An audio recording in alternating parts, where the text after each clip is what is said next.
Do you accept the fact that the military has a huge mental health problem?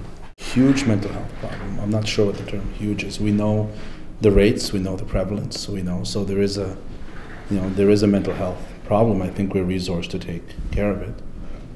Although we do screen a lot of folks out of the Canadian Forces, we also then send people to very dangerous areas. And we certainly recognize that people are injured in those deployments. In the wake of the Howard Richmond arrest, and you said, we have a Hollywood version of soldiers deploying, coming back broken, using drugs, abusing their wives, killing themselves. That's the depiction of it. That's the stereotype, and maybe there are people like that, but we have data that shows the vast majority don't have that. I mean, how much more sort of Hollywood could you get than a soldier who's been diagnosed with PTSD, is in the JPSU system and is arrested and charged in the first-degree murder of his wife? Well, I don't know the full facts of where that case has gone. I think what it is the point is that the cases like that are by far the minority. So I didn't say it doesn't exist, right? So, but the idea is the vast majority of soldiers, just like society, again, I'll go back to society. 1 in 5 people in society are going to experience mental illness. So the vast majority of soldiers with mental illness are responsible citizens, are loving fathers, are coming to work every day, are doing their duty.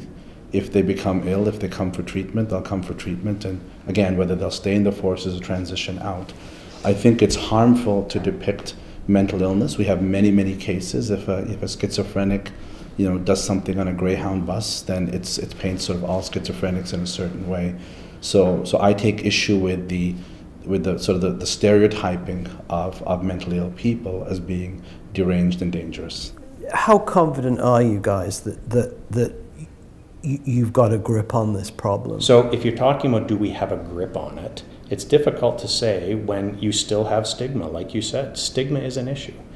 But if there's one thing people believe in and trust, and that's that if they get over the stigma and come in, they'll get care, that's one of the barriers we can get rid of, is building a trust.